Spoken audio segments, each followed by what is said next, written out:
ಸಂಸದ ಪ್ರತಾಪ್ ಸಿಂಹ ಸಹೋದರ ವಿಕ್ರಮ್ ಸಿಂಹನನ್ನ ಈಗ ಅರೆಸ್ಟ್ ಮಾಡಲಾಗಿದೆ. ನಿನ್ನೆ ವಿಚಾರಣೆಗೆ ಅಂತ ಹೇಳಿ ಕರೆದೊಯ್ದಿದ್ರು.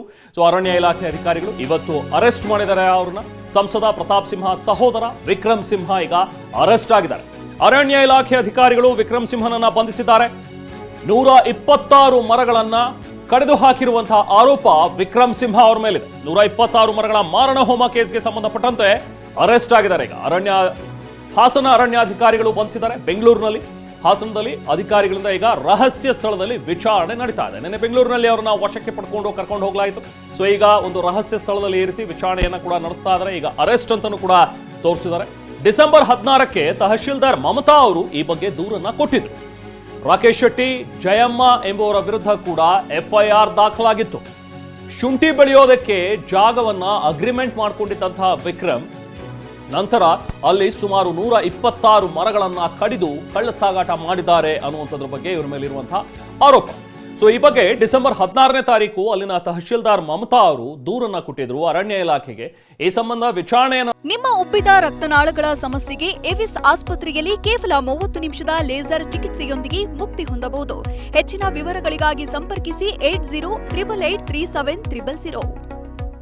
ನಡೆಸಿದಂತಹ ಅರಣ್ಯ ಇಲಾಖೆಯ ಸಿಬ್ಬಂದಿ ಈಗ ವಿಕ್ರಮ್ ಸಿಂಹ ಪಾತ್ರ ಇರೋದು ಮೇಲ್ನೋಟಕ್ಕೆ ಗೊತ್ತಾಗಿರೋದ್ರಿಂದಾಗಿ ಅವರನ್ನ ಅರೆಸ್ಟ್ ಕೂಡ ಮಾಡಿದ್ದಾರೆ. ಈಗ ರಹಸ್ಯ ಸ್ಥಳದಲ್ಲಿ ಇಟ್ಟು ವಿಚಾರಣೆಯನ್ನ ನಡೆಸ್ತಾ ಇದ್ದಾರೆ. ನಿನ್ನೆ ಪ್ರತಾಪ್ ಸಿಂಹ ಕೂಡ ಮಾತನಾಡ್ತಾ ಕೆಲವೊಂದು ವಿಷಯಗಳನ್ನ ಹೇಳಿದ್ರು. FIR ನಲ್ಲಿ ವಿಕ್ರಮ್ ಸಿಂಹನ ಹೆಸರೇ ಇಲ್ಲ ಅನ್ನುವಂಥದ್ರ ಬಗ್ಗೆ ಕೂಡ ಹೇಳಿದ್ರು. ಹೌದು, FIR ನಲ್ಲಿ ಇತರರು ಅನ್ನುವಂಥದ್ರ ಬಗ್ಗೆ ಮಾತ್ರ ನಮೂದು ಮಾಡಿಕೊಳ್ಳಲಾಗಿತ್ತು. ಅಂದ್ರೆ ಈ ಒಂದು ಪ್ರಕರಣ ಸಂಬಂಧಪಟ್ಟಂತೆ ಏನು ಮಮತಾ ಅವರು ದೂರನ್ನ ಕೊಟ್ಟಿದ್ರು ಅದಕ್ಕೆ FIR ಕೂಡ ಏನು ದಾಖಲಾಗಿತ್ತು, ಅದರಲ್ಲಿ ಇತರರು ಅನ್ನುವಂಥದ್ದು ಕೂಡ ಇತ್ತು. ವಿಕ್ರಮ್ ಸಿಂಹ ಅವರ ಪಾತ್ರ ಕೂಡ ಇದೆ ಅನ್ನುವಂಥದ್ದು ಮೇಲ್ನೋಟಕ್ಕೆ ಈಗ ಗೊತ್ತಾಗಿದೆ. ಹಾಗಾಗಿ ಈಗ ಹಾಸನದ ಅರಣ್ಯಾಧಿಕಾರಿಗಳು ಈಗ ವಿಕ್ರಮ್ ಸಿಂಹನನ್ನ ಬೆಂಗಳೂರಿನಲ್ಲಿ ವಶಕ್ಕೆ ಪಡೆದು ವಿಚಾರಣೆಯನ್ನ ನಡೆಸ್ತಾ ಇದ್ರು. ಒಂದು ರಹಸ್ಯ ಸ್ಥಳದಲ್ಲಿ ಕರ್ಕೊಂಡು ಹೋಗಿ ವಿಚಾರಣೆಯನ್ನ ನಡೆಸ್ತಾ ಇದ್ರು. ನಿನ್ನೆನೆ ಅವರನ್ನ ವಶಕ್ಕೆ ಪಡೆಯಲಾಗಿತ್ತು. ಇವತ್ತು ಅರೆಸ್ಟ್ ಅಂತಾನೂ ಕೂಡ ತೋರಿಸಿದ್ದಾರೆ. ಹಾಗಾಗಿ ಈಗ ವಿಕ್ರಮ್ ಸಿಂಹ ಬಂಧನ ಆಗಿದೆ. ಹಾಸನ ಜಿಲ್ಲೆಯ ಬೇಲೂರು ತಾಲೂಕಿನ ನಂದಗೊಂಡನಹಳ್ಳಿ ಗ್ರಾಮದಲ್ಲಿ ಒಂದಷ್ಟು ಮರಗಳನ್ನು ಇವರು ಕಡಿದು ಸಾಗಿಸಿದ್ದಾರೆ ಅನ್ನುವಂಥದ್ರ ಬಗ್ಗೆ ಇರುವಂತಹ ಆರೋಪ. ನಂದಗೊಂಡನಹಳ್ಳಿ ಸರ್ವೆ ನಂಬರ್ 16/P2 ಅಲ್ಲಿ 126 ಮರವನ್ನ ಕಡಿದಿದ್ದಾರೆ ಅನ್ನುವಂಥದ್ರ ಬಗ್ಗೆ ಇವರ ಮೇಲಿರುವಂತಹ ಆರೋಪ. ಪ್ರಕರಣ ಸಂಬಂಧ ರಾಕೇಶ್ ಶೆಟ್ಟಿ ಮತ್ತು ಜಯಮ್ಮ ಎಂಬುವರ ವಿರುದ್ಧ FIR ದಾಖಲಾಗಿತ್ತು. ಇವರೆಲ್ಲರೂ ಕೂಡ ಸೇರ್ಕೊಂಡು ಶುಂಠಿ ಬೆಳೆಯನ್ನ ಬೆಳಿತೀವಿ ನಾವು ಇಲ್ಲಿ ಅಂತ ಹೇಳ್ಕೊಂಡು ಮರಗಳನ್ನ ಕಡಿದು ಸಾಗಿಸಿದ್ದಾರೆ ಅಂತೇಳಿ ಸಾಕಷ್ಟು ಬೆಲೆ ಬಾಳುವ ಮರಗಳನ್ನ ಕೂಡ ಕಡಿದು ಸಾಗಿಸಿದ್ದಾರೆ ಅನ್ನುವಂಥದ್ರ ಬಗ್ಗೆ ಪ್ರಕರಣ ಬೆಳಕಿಗೆ ಬಂದಿತ್ತು. ಅಲ್ಲಿನ ತಹಶೀಲ್ದಾರ್ ಮಮತಾ ಅವರು ಇದ್ರ ಬಗ್ಗೆ ಪ್ರಕರಣವನ್ನು ಕೂಡ ದಾಖಲಿಸಿದ್ರು.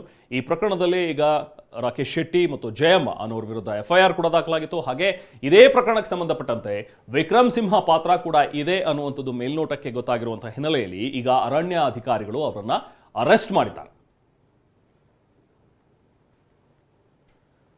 ಜಯಮ್ಮ ಅವರಿಂದ 3 ಎಕರೆ 10 ಗುಂಟೆ ಜಾಗವನ್ನ ವಿಕ್ರಮ್ ಸಿಂಹ ಅಗ್ರಿಮೆಂಟ್ ಕೂಡ ಮಾಡ್ಕೊಂಡಿದ್ರಂತೆ. ಶುಂಠಿ ಬೆಳೆಯನ್ನ ಬೆಳೆಯೋದಕ್ಕೋಸ್ಕರ ಮಾಡ್ಕೊಂಡಿದ್ದಂತಹ ಅಗ್ರಿಮೆಂಟ್ ಇದು.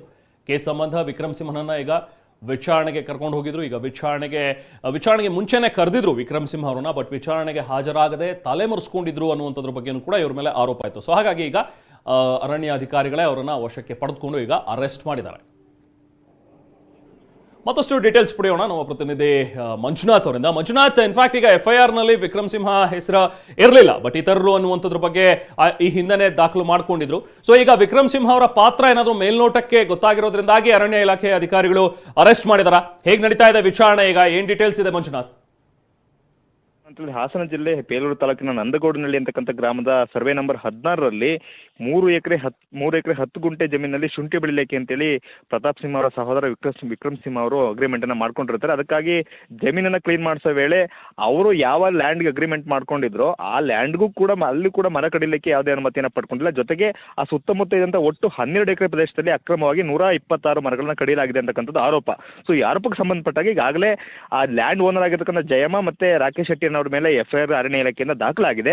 ಜೊತೆಗೆ ಜಯಮ್ಮ ಮತ್ತೆ ರಾಕೇಶ್ ಶೆಟ್ಟಿ ಮತ್ತು ಇತರರು ಅಂತೇಳಿ ಆ ಪ್ರಕರಣದಲ್ಲಿ ಉಲ್ಲೇಖವನ್ನು ಮಾಡಲಾಗಿರುತ್ತೆ. ಇತರರು ಅಂತ ಪ್ರಶ್ನೆ ಬಂದಾಗ ವಿಚಾರಣೆ ಮಾಡತಕ್ಕಂಥ ವೇಳೆಯಲ್ಲಿ ಅದರಲ್ಲಿ ವಿಕ್ರಮ್ ಸಿಂಹ ಅವರು ಕೂಡ ಇದರಲ್ಲಿ ಪಾತ್ರ ಇದೆ ಅಂತಕ್ಕಂಥ ಶಂಕೆಯ ಮೇಲೆ ಅವ್ರನ್ನ ವಿಚಾರಣೆಗೆ ಕರೆದಿರ್ತಾರೆ. ಆದರೆ ಅರಣ್ಯ ಇಲಾಖೆ ಅಧಿಕಾರಿಗಳಿಗೆ ತಮ್ಮ ಏನು ಪತ್ರಗಳಲ್ಲಿ ಉಲ್ಲೇಖ ಮಾಡಿರ್ತಕ್ಕಂಥ ಪ್ರಕಾರ ಅವರು ವಿಚಾರಣೆಗೆ ಪದೇ ಕೇಳ್ಕೊಂಡ್ರು ಕೂಡ ವಿಚಾರಣೆಗೆ ಸಹಕಾರ ಕೊಟ್ಟಿಲ್ಲ. ಅವ್ರ ಫೋನ್ಗಳನ್ನು ಕೂಡ ರಿಸೀವ್ ಮಾಡಿಲ್ಲ. ಹಾಗಾಗಿನೇ ಅವ್ರನ್ನ ಹುಡುಕಾಡ್ತಿದ್ದೀವಿ, ತಲೆಮರೆಸ್ಕೊಂಡಿರ್ತಕ್ಕಂಥ ವಿಚಾರವನ್ನ ಪ್ರಸ್ತಾಪ ಮಾಡಿರ್ತಾರೆ. ನಿನ್ನೆ ಅವ್ರನ್ನ ಬೆಂಗಳೂರಿನ ಪೊಲೀಸರ ಸಹಾಯದೊಂದಿಗೆ ಬೆಂಗಳೂರಿನಲ್ಲಿ ಅವ್ರನ್ನ ವಶಕ್ಕೆ ತೆಗೆದುಕೊಂಡು ಈಗ ಅರೆಸ್ಟ್ ಅಂತೇಳಿ ಮಾಡ್ಕೊಂಡಿದ್ದಾರೆ. ಈಗ ಪ್ರೊಸೀಜರ್ ಕೂಡ ನಡೀತಾ ಇದೆ. ಹಾಸನದ ಗೆಂಡೆಕಟ್ಟೆ ಮೀಸಲು ಅರಣ್ಯ ಪ್ರದೇಶದಲ್ಲಿರ್ತಕ್ಕಂಥ ಅರಣ್ಯ ಇಲಾಖೆ ಗೆಸ್ಟ್ ಹೌಸ್ ನಲ್ಲಿ ಈಗ ವಿಕ್ರಮ್ ಸಿಂಹ ಅವ್ರನ್ನ ಇರಿಸಲಾಗಿದೆ. ಅಲ್ಲಿಗೆ ಅಧಿಕಾರಿಗಳು ವಿಚಾರಣೆಯನ್ನು ಕೂಡ ನಡೆಸ್ತಾರೆ. ವಿಚಾರಣೆ ಬಳಿಕ ಅವರನ್ನ ಏನು ನ್ಯಾಯಾಧೀಶರ ಮುಂದೆ ಹಾಜರುಪಡಿಸಲಾಗುತ್ತೆ ಅಂತಕ್ಕಂಥ ಮಾಹಿತಿ ಈಗ ನಮಗೆ ಲಭ್ಯ ಆಗ್ತಾ ಇದೆ.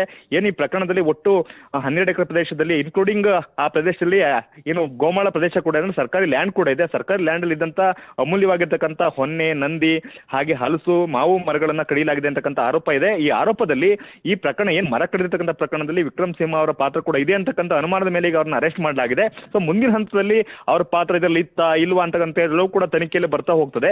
ಆದ್ರೆ ಈ ಹಂತಕ್ಕೆ ಮೇಲ್ನೋಟಕ್ಕೆ ಅವರು ಈ ಲ್ಯಾಂಡ್ ಅಲ್ಲಿ ಶುಂಠಿ ಬೆಳಿಲಿಕ್ಕಾಗಿ ಅಗ್ರಿಮೆಂಟ್ ಅನ್ನ ಮಾಡ್ಕೊಂಡಿದ್ರು. ಅದಕ್ಕಾಗಿ ಶುಂಠಿ ಬೆಳೆಯನ್ನ ಅದಕ್ಕಿಂತ ಮುನ್ನವಾಗಿ ಆ ಲ್ಯಾಂಡ್ ಅನ್ನ ಸ್ವಚ್ಛಗೊಳಿಸ್ತಕ್ಕಂಥ ವೇಳೆಯಲ್ಲಿ ಅರಣ್ಯ ಇಲಾಖೆಯ ಅನುಮತಿ ಇಲ್ಲದಲೆ ಅರಣ್ಯ ಇಲಾಖೆ ಶೆಡ್ಯೂಲ್ ಅಲ್ಲಿ ಬರ್ತಕ್ಕಂಥ ಅಂದ್ರೆ ಯಾವೆಲ್ಲ ಮರಗಳನ್ನ ಸ್ವಂತವಾಗಿ ಬೆಳೆದಿದ್ರು ಕೂಡ ಆ ಮರನ ಕಡಿಬೇಕು ಅಂತ ಹೇಳಿದ್ರೆ ಅರಣ್ಯ ಇಲಾಖೆ ಅನುಮತಿಯನ್ನು ಪಡ್ಕೊಳ್ಬೇಕಾಗ್ತದೆ. ಮರ ಕಡಿದ ನಂತರ ಸಾಗಾಟಕ್ಕೂ ಕೂಡ ಪ್ರತ್ಯೇಕವಾಗಿರ್ತಕ್ಕಂಥ ಅನುಮತಿಯನ್ನು ಪಡ್ಕೊಳ್ಬೇಕಾಗ್ತದೆ. ಈ ಯಾವುದೇ ರೀತಿಯಾಗಿರ್ತಕ್ಕಂಥ ಲೀಗಲ್ ಪ್ರೊಸೀಜರ್ ಅನ್ನ ಮಾಡದಲೆ ಅವರ ಅಂದ್ರೆ ಖಾಸಗಿ ಲ್ಯಾಂಡ್ ಅಲ್ಲೂ ಕೂಡ ಮರ ಕಡಿಯಲಾಗಿದೆ, ಅದೇ ರೀತಿಯಲ್ಲಿ ಸರ್ಕಾರಿ ಲ್ಯಾಂಡ್ ಅಲ್ಲೂ ಕೂಡ ಮರ ಕಡಿಯಲಾಗಿದೆ.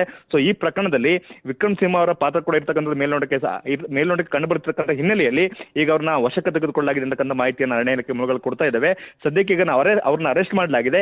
ಈಗ ವಿಚಾರಣೆ ಬಳಿಕ ಈಗ ಜಯಮ್ಮ ಮತ್ತು ರಾಕೇಶ್ ಶೆಟ್ಟಿ ಇವರ ಒಂದು ಜಮೀನ್ 3 ಎಕರೆ 10 ಗುಂಟೆ ಅನ್ನುವ ಅಷ್ಟು ಜಮೀನನ್ನ ಇವರು ಲೀಸ್ಗೆ ತಗೊಂಡಿದ್ದು, ಅಂದ್ರೆ ಶುಂಠಿ ಬೆಳಿತೀವಿ ಅಂತ ಹೇಳಿ.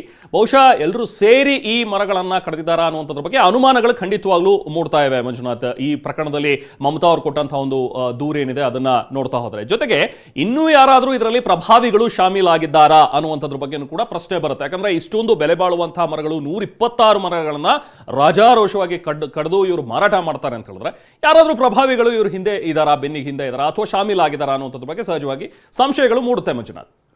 ಹೌದು ರೇಮನ್, ಖಂಡಿತವಾಗ್ಲೂ ಕೂಡ ಸಹಜವಾಗಿ ಈ ತರ ಪ್ರಶ್ನೆ ಈ ಘಟನೆ ನೋಡ್ತಾಗ ಕಂಡು ಬರ್ತದೆ. ಯಾಕೆಂದ್ರೆ ಇದು ಯಾವುದೋ ಇಂಟೀರಿಯರ್ ಪ್ರದೇಶ ಇರ್ತಕ್ಕಂಥ ಲ್ಯಾಂಡ್ ಅಲ್ಲ. ಇದು ಬೇಲೂರಿನ ನಂದಗೋಡನಹಳ್ಳಿ ಗ್ರಾಮ ಅಂತಕ್ಕಂಥದ್ದು ಮುಖ್ಯ ರಸ್ತೆಯಲ್ಲಿ ಬರ್ತಕ್ಕಂಥ ಪ್ರದೇಶ. ಮುಖ್ಯ ರಸ್ತೆಯಲ್ಲಿ ಹೊಂದ್ಕೊಂಡಂಗೆನೆ ಇವರು ಮರ ಕಡಿದಿದ್ದಾರೆ. ಏನು ಬೇಲೂರಿನ ತಹಶೀಲ್ದಾರ್ ಆಗಿರ್ತಕ್ಕಂಥ ಮಮತಾ ಅವರ ಸಮಯ ಪ್ರಜ್ಞೆಯಿಂದ ಒಂದು ದೊಡ್ಡ ಪ್ರಕರಣ ಬೆಳಕಿಗೆ ಬಂದಿದೆ. ಏನು ನಂದಗೋಡನಹಳ್ಳಿ ಭಾಗದಲ್ಲಿ ಏನು ಅಕ್ರಮ ಸಕ್ರಮ ಪ್ರದೇಶ ಅಂದ್ರೆ ಸರ್ಕಾರಿ ಜಾಗದಲ್ಲಿ ಮನೆ ಕಟ್ಕೊಂಡಿರ್ತಕ್ಕಂಥ ಜನರ ಮನೆಯನ್ನ ಸಕ್ರಮಗೊಳಿಸುವ ನಿಟ್ಟಿನಲ್ಲಿ ಸ್ಥಳ ಪರಿಶೀಲನೆಗಾಗಿ ತಮ್ಮ ಸಿಬ್ಬಂದಿಯನ್ನ ಮಮತಾ ಅವರು ಕಳಿಸಿರ್ತಾರೆ. ಆ ವೇಳೆಯಲ್ಲಿ ಸಾಕಷ್ಟು ಅವ್ರು ಹೇಳೋ ಪ್ರಕಾರ ಅಂದ್ರೆ ಅವರ ವರದಿಯಲ್ಲಿ ಉಲ್ಲೇಖ ಮಾಡಿರೋ ಪ್ರಕಾರ ಸುಮಾರು 25ರಿಂದ 30 ಲೋಡ್ ಅಂದ್ರೆ 126 ಮರಗಳಿಗಿಂತ ಜಾಸ್ತಿ ಕಡಿದಿರಂತಕ್ಕಂಥದ್ದು ಅವರ ಪತ್ರದಲ್ಲಿ ಉಲ್ಲೇಖ ಇದೆ. 120ರಿಂದ 30 ಲೋಡ್ ಅಷ್ಟು ದೊಡ್ಡ ದೊಡ್ಡ ಗಾತ್ರದ ಮರಗಳನ್ನ ಕಡಿಯಲಾಗಿದೆ ಅಂತಕ್ಕಂಥ ಮಾಹಿತಿಯನ್ನ ತಹಶೀಲ್ದಾರ್ಗೆ ಕೊಡಲಾಗುತ್ತೆ. ಸೊ ಡಿಸೆಂಬರ್ 16ನೇ ತಾರೀಕು ತಹಶೀಲ್ದಾರ್ ಕೂಡಲೇ ಸ್ಪಾಟ್ಗೆ ತೆರಳುತ್ತಾರೆ. ಅಲ್ಲಿ ಹೋಗಿ ನೋಡಿದಾಗ ಮೇಲ್ನೋಟಕ್ಕೆ ಕಂಡು ಬರುತ್ತೆ. ಅಲ್ಲಿ ತಕ್ಷಣ ಅವರು ಆ ಲ್ಯಾಂಡ್ ಯಾವ್ದು ಅಂತ ಪರಿಶೀಲನೆ ಮಾಡಿದಾಗ ಅಲ್ಲಿ ಖಾಸಗಿ ಲ್ಯಾಂಡ್ ಕೂಡ ಇರುತ್ತೆ ಮತ್ತೆ ಸರ್ಕಾರಿ ಲ್ಯಾಂಡ್ ಕೂಡ ಇರುತ್ತೆ. ಹಾಗಾಗಿನೇ ತಕ್ಷಣ ಅವರು ACF ಅವರಿಗೆ ಮತ್ತೆ RF ಅವ್ರಿಗೂ ಕೂಡ ವಿಚಾರವನ್ನ ಮುಟ್ಟಿಸ್ತಾರೆ. ಆಗ ಅವರು ಬಂದು ಸ್ಥಳ ಪರಿಶೀಲನೆ ಮಾಡಿದಾಗಲೂ ಕೂಡ ಅಲ್ಲಿ ಯಾವುದೇ ಅನುಮತಿ ಇಲ್ಲದೆ ಮರ ಕಡಿದಿರ್ತಕ್ಕಂಥ ಗೊತ್ತಾಗುತ್ತೆ. ಹಾಗಾಗಿ ಈ ಪ್ರಕರಣ ಗಂಭೀರ ಸ್ವರೂಪವನ್ನು ಪಡ್ಕೊಳ್ತದೆ. ಜೊತೆಗೆ ಈಗ ಇದಕ್ಕೆ ಸಂಬಂಧಪಟ್ಟಂಗೆ ಅರಣ್ಯ ಇಲಾಖೆ ಸಚಿವರು ಕೂಡ ದೂರನ್ನ ಕೊಡಲಾಗುತ್ತೆ. ಸೊ ಎಲ್ಲವೂ ಕೂಡ ತನಿಖೆ ನಂತರ ಈಗಾಗಲೇ ಈ ಪ್ರಕರಣದಲ್ಲಿ ಇನ್ಕ್ಲೂಡಿಂಗ್ ಹಾಸನ ಜಿಲ್ಲೆಯ ಏನು ಜಿಲ್ಲಾ ಉಪ ಅರಣ್ಯ ಸಂರಕ್ಷಣಾಧಿಕಾರಿಯನ್ನು ಕೂಡ ಸಸ್ಪೆಂಡ್ ಮಾಡಲಾಗಿದೆ. ACF ಅನ್ನು ಕೂಡ ಸಸ್ಪೆಂಡ್ ಮಾಡಲಾಗಿದೆ. RFO ಮತ್ತೆ DRFO ಮತ್ತೆ ಒಬ್ಬ ಸಿಬ್ಬಂದಿನ ಒಟ್ಟು 5 ಜನರನ್ನ ಅಮಾನತು ಕೂಡ ಗೊಳಿಸಲಾಗಿದೆ. ಅಂದ್ರೆ ಈ ಪ್ರಕರಣದಲ್ಲಿ ರಸ್ತೆ ಬದಿಯಲ್ಲಿ ಇದ್ರೂ ಕೂಡ ಯಾಕೆ ಅರಣ್ಯ ಇಲಾಖೆ ಅಧಿಕಾರಿಗಳು ಅದನ್ನ ಪತ್ತೆ ಮಾಡಲಿಲ್ಲ, ಯಾಕೆ ಅವರಿಗೆ ಗೊತ್ತಾಗ್ಲಿಲ್ಲ, ಪ್ರತಿನಿತ್ಯ ಕೂಡ ಅರಣ್ಯ ಪ್ರದೇಶದಲ್ಲಿ ಗಸ್ತು ತಿರುಗ್ತಾರೆ, ಅಷ್ಟೆಲ್ಲ ಇದ್ರೂ ಕೂಡ ಯಾಕೆ ಗೊತ್ತಾಗ್ಲಿಲ್ಲ ಅಂತಕ್ಕಂಥದ್ದು ಮೇಲ್ನೋಟಕ್ಕೆ ನಿರ್ಲಕ್ಷ್ಯತೆ ಇದೆ ಅಂತಕ್ಕಂಥ ಆರೋಪದಲ್ಲೇನೆ 5 ಜನ ಅಧಿಕಾರಿಗಳ ಜಿಲ್ಲಾ ಮಟ್ಟದ ಅಧಿಕಾರಿಗಳನ್ನು ಒಳಗೊಂಡಂತೆ ಒಟ್ಟು 5 ಜನರನ್ನ ಅಮಾನತು ಮಾಡಲಾಗಿದೆ. ಜೊತೆಗೆ ಈ ಪ್ರಕರಣದಲ್ಲಿ ಏನು ಘಟನೆ ಗೊತ್ತಾದ ತಕ್ಷಣ ಬಂದೆ ಮಂಜುನಾಥ್ ಮತ್ತೆ ಮಾತಾಡ್ತಾನೆ. ಇವತ್ತು ನ್ಯಾಯಾಧೀಶರ ಎದುರು ವಿಕ್ರಮ್ನ ಹಾಜರುಪಡಿಸುವಂತಹ ಸಾಧ್ಯತೆ ಇದೆ. ನ್ಯಾಯಾಲಯಕ್ಕೆ ರಜೆ ಇದೆ, ಆದರೂ ನ್ಯಾಯಾಧೀಶರ ಎದುರು ಹೇಗೆ ಹಾಜರುಪಡಿಸ್ತಾರೆ? ಬಹುಶಃ ಮನೆಯಲ್ಲಿ ಅವರನ್ನ ಕರ್ಕೊಂಡು ಹೋಗಿ ವಿಚಾರಣೆಗೆ ಹಾಜರುಪಡಿಸಲಾಗುತ್ತಾ, ಅಂದ್ರೆ ಜಡ್ಜ್ ಮುಂದೆ ಹಾಜರುಪಡಿಸಲಾಗುತ್ತಾ ಅನ್ನುವಂಥದ್ರ ಬಗ್ಗೆನೂ ಕೂಡ ಪ್ರಶ್ನೆಗಳಿವೆ. ಈಗ ಸದ್ಯಕ್ಕೆ ಹಾಸನದ ಗೆಂಡೆಕಟ್ಟೆ ಅರಣ್ಯ ಪ್ರದೇಶದಲ್ಲಿರುವಂತಹ ಒಂದು ಗೆಸ್ಟ್ ಹೌಸ್ನಲ್ಲಿ ಅವ್ರನ್ನ ಇಟ್ಟು ವಿಚಾರಣೆಯನ್ನು ನಡೆಸಲಾಗ್ತಾ ಇದೆ. ನಿನ್ನೆ ಬೆಂಗಳೂರಿನಲ್ಲಿ ಬಂಧಿಸಿ ಕರ್ಕೊಂಡು ಬಂದಿದ್ದಾರೆ. ಈಗ ಹಾಸನಕ್ಕೆ ಕರ್ಕೊಂಡು ಬಂದಿದ್ದಾರೆ ಅರಣ್ಯ ಅಧಿಕಾರಿಗಳು. ಹಾಸನಕ್ಕೆ ಕರ್ಕೊಂಡು ಬಂದು ಅರಣ್ಯ ಇಲಾಖೆ ಅಧಿಕಾರಿಗಳು ವಿಚಾರಣೆಯನ್ನ ಮುಂದುವರಿಸ್ತಾ ಇದ್ದಾರೆ. ಎಸ್ ಮಂಜುನಾಥ್, ನೀವು ವಿವರಿಸ್ತಾ ಇದ್ರಿ ಈ ಒಂದು ಪ್ರಕರಣದ ಬಗ್ಗೆ. ಹಾಗೆ ಇವತ್ತೇ ಜಡ್ಜ್ ಮುಂದೆ ಪ್ರೊಡ್ಯೂಸ್ ಮಾಡುವಂತ ಸಾಧ್ಯತೆ ಇದೆಯಾ ಮಂಜುನಾಥ್? ಈಗ ಹೌದು ರೇಮನ್, ಏನಂತಂದ್ರೆ ಸದ್ಯಕ್ಕೆ ಈಗ ನಿನ್ನೆ ಏನು ವಿಕ್ರಮ್ ಸಿಂಹ ಅವ್ರನ್ನ ಬೆಂಗಳೂರಿನ ಅರೆಸ್ಟ್ ಮಾಡಲಾಯಿತು, ರಾತ್ರಿನೇ ಅವ್ರನ್ನ ಕರ್ಕೊಂಡು ಬಂದು ಹಾಸನದ ಹೊರವಲಯದಲ್ಲಿರ್ತಕ್ಕಂಥ ಗೆಂಡೆಕಟ್ಟೆ ಮೀಸಲು ಪ್ರದೇಶದ ಅರಣ್ಯ ಇಲಾಖೆ ಗೆಸ್ಟ್ ಹೌಸ್ ನಲ್ಲಿ ಅವ್ರನ್ನ ಇರಿಸಲಾಗಿದೆ. ಇಲ್ಲಿ ಅಧಿಕಾರಿಗಳು ಕೂಡ ಇದ್ದಾರೆ. ಜೊತೆಗೆ ಈಗ ಅವ್ರನ್ನ ಸಹಜವಾಗಿಯೇ ಅರೆಸ್ಟ್ ಮಾಡಿರ್ತಕ್ಕಂಥದ್ರ ಬಗ್ಗೆ ಸಾಕಷ್ಟು ಆಕ್ಷೇಪಗಳು ಕೂಡ ವ್ಯಕ್ತ ಆಗ್ತದೆ. ಅಂದ್ರೆ ಅವ್ರ FIR ನಲ್ಲಿ ಅವ್ರ ಹೆಸರಿಲ್ಲ, ಹೇಗೆ ಅರೆಸ್ಟ್ ಮಾಡಿದ್ರು ಅಂತಕ್ಕಂಥ ಕೂಡ ಪ್ರಶ್ನೆಯನ್ನು ಕೂಡ ಮಾಡಲಾಗ್ತದೆ. ಹಾಗೆಯೇ ಯಾವುದೇ ಸಮಸ್ಯೆ ಆಗಬಾರ್ದು ಅಂತ ಕಾರಣಕ್ಕೋಸ್ಕರ ಸದ್ಯಕ್ಕೆ ಇಲ್ಲಿ ಪೊಲೀಸ್ ಭದ್ರತೆಯನ್ನು ಕೂಡ ಹಾಕೊಳ್ಳಲಾಗಿದೆ. ಜೊತೆಗೆ ಗೆಂಡೆಕಟ್ಟೆ ಮೀಸಲು ಪ್ರದೇಶದಲ್ಲಿ ಒಂದು ಪಾರ್ಕ್ ಕೂಡ ಇದೆ. ಪ್ರತಿನಿತ್ಯ 100 ಸಂಖ್ಯೆ ಪ್ರವಾಸಿಗರು ಕೂಡ ಇಲ್ಲಿ ಬರ್ತಾರೆ. ಅದು ಇವತ್ತು ಈ ಸದ್ಯಕ್ಕಂತೂ ಅವ್ರು ಈ ಒಂದು ಪಾರ್ಕಿಗೆ ಜನರನ್ನ ನಿರ್ಬಂಧ ವಿಧಿಸಲಾಗಿದೆ, ಯಾರನ್ನು ಕೂಡ ಹೊರಗಡೆ ಬಿಡ್ತಾ ಇಲ್ಲ. ಇಲ್ಲಿ ಸಾಕಷ್ಟು ಸಂಖ್ಯೆ ಪೊಲೀಸರನ್ನು ಕೂಡ ನಿಯೋಜನೆ ಮಾಡಿ ಭದ್ರತೆಯನ್ನು ಕೈಗೊಳ್ಳಲಾಗಿದೆ. ಇಲ್ಲಿ ವಿಚಾರಣೆ ಬಳಿಕ ವಿಕ್ರಮ್ ಸಿಂಹ ಅವರನ್ನ ಇಲ್ಲಿಂದ ಅರಣ್ಯ ಭವನಕ್ಕೆ ಕರ್ಕೊಂಡು ಹೋಗ್ತಾರೆ. ನಂತರ ಅಲ್ಲಿಂದ ಅವಶ್ಯಕತೆ ಇದ್ರೆ ಸ್ಥಳ ಮಾಜನ್ನು ಕೂಡ ಮಾಡ್ತಾರೆ ಅಂತ ಹೇಳಲಾಗ್ತಾ ಇದೆ. ಆದ್ರೆ ಸದ್ಯಕ್ಕಂತೂ ಸ್ಥಳ ಮಾಜರ ಬಗ್ಗೆ ಯಾವುದೇ ಸ್ಪಷ್ಟತೆ ಇಲ್ಲ. ಆದ್ರೆ ಈ ವಿಚಾರಣೆ ಬಳಿಕ ಯಾವೆಲ್ಲ ಅಂಶಗಳ ಬಗ್ಗೆ ಆರೋಪಗಳಿದಾವೆ, ಮರ ಕಡಿದಿರ್ತಕ್ಕಂಥದ್ದು ಮತ್ತೆ ಲ್ಯಾಂಡ್ ಅಗ್ರಿಮೆಂಟ್ ಆಗಿರ್ತಕ್ಕಂಥದ್ದು, ಯಾಕಾಗಿ ಲ್ಯಾಂಡ್ ಅಗ್ರಿಮೆಂಟ್ ಆಯ್ತು, ಮತ್ತೆ ಎಷ್ಟು ಮರಗಳನ್ನ ಕಡಿದಿರ್ತಕ್ಕಂಥ ಮರಗಳನ್ನ ಎಲ್ಲಿಗೆ ಸಾಗಾಟ ಮಾಡ್ಲಿಕ್ಕೆ ಅವ್ರು ಮುಂದಾಗಿದ್ರು, ಎಲ್ಲವೂ ಕೂಡ ವಿಚಾರಣೆ ಬಳಿಕ ಅವ್ರನ್ನ ನ್ಯಾಯಾಧೀಶರ ಮುಂದೆ ಹಾಜರುಪಡಿಸಲಾಗುತ್ತೆ. ಇವತ್ತು ರಜೆ ಆಗಿರ್ತಕ್ಕಂಥ ಹಿನ್ನೆಲೆಯಲ್ಲಿ ನ್ಯಾಯಾಧೀಶರ ಮನೆಗೆ ಹಾಜರುಪಡಿಸ್ತಾರೆ ಅಂತಕ್ಕಂಥ ಮಾಹಿತಿ ಲಭ್ಯ ಆಗ್ತಾ ಇದೆ. Thank you Manjunath.